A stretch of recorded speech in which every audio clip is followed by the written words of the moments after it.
नमस्कार मित्रांनो, माझ्या शेळके वकील चॅनलमध्ये तुमचं सहर्ष स्वागत आहे. मित्रांनो, गुन्ह्यातील आरोपी जे असतात त्यांना भारतीय राज्यघटनेनं काही मूलभूत अधिकार दिलेले आहेत आणि त्यामुळं ते मूलभूत अधिकार वापरत असताना महत्त्वाची गोष्ट आहे, पोलिसांनी काही कारवाई करत असताना नियम पाळणं गरजेचं आहे.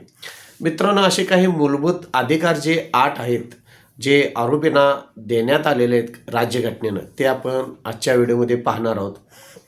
पहिला महत्त्वाचा घटक म्हणजे ज्यावेळी एखाद्या आरोपीला अटक करत असतात पोलीस, त्यावेळी महत्त्वाची गोष्ट म्हणजे कोणत्या गुन्ह्यासाठी त्या आरोपीला अटक करण्यात आले, ते गुन्हा आणि कोणतं कलम त्यांना लावण्यात आलेलं आहे हे सांगणं फार महत्त्वाचं आहे.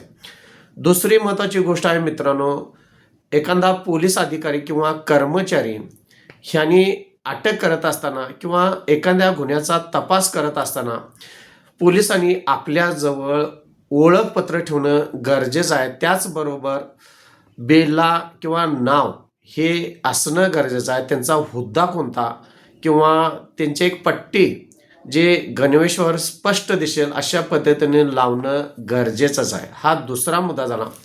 तिसरा फार महत्त्वाचा मुद्दा मित्रांनो, आरोपींनी जर विनंती केली त्यांच्या अटकेबाबत एखादा माहिती त्यांच्या नातेवाईकांना द्यायची आहे, तर पोलिसांनी त्यांचा नातेवाईक किंवा घरातील एखादी व्यक्ती असेल तर त्यांना कळवणं आणि त्याची नोंद स्टेशनच्या डायरीत घेणं हे फार महत्त्वाचं आहे. ही झाली तिसरी अट.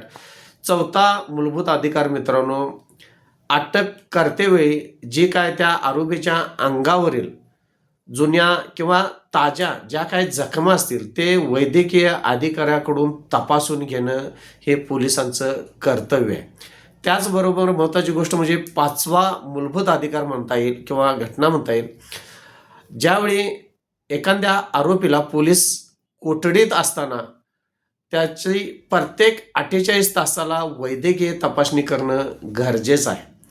हे पाचवा मूलभूत अधिकार हा आरोपीचा आहे. त्यानंतर 6वा मित्रांनो मूलभूत अधिकार आहे, ज्यावेळी एखादा आरोपी पोलिसांनी अटक केल्यानंतर कोठडीमध्ये ठेवला जातो, त्या आरोपीला त्यांच्या वकिलास भेटण्याचा पूर्ण परवानगी देण्याचा अधिकार हा त्या मूलभूत अधिकार हा आरोपीचा असतो आणि त्याला संमती ही पोलिसांनी दिली पाहिजे.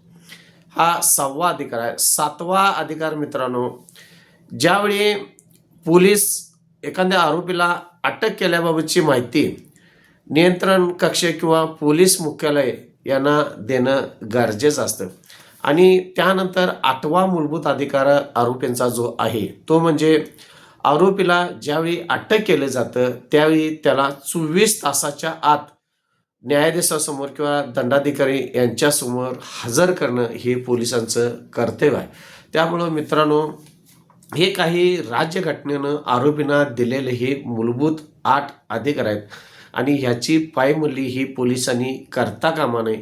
त्यामुळं महत्त्वाची गोष्ट ही ह्या व्हिडिओद्वारे आपण पाहत आहोत. त्यामुळे आरोपींना एखाद्या पोलिसांचा फोन आला किंवा कोणत्याही संदर्भात अटक करण्यात आली तर हे आरोपी आपले मूलभूत अधिकार वापरू शकतात. माझ्या चॅनलला सबस्क्राईब केलं नसेल तर सबस्क्राईब करा, लाईक करा, शेअर करा. धन्यवाद.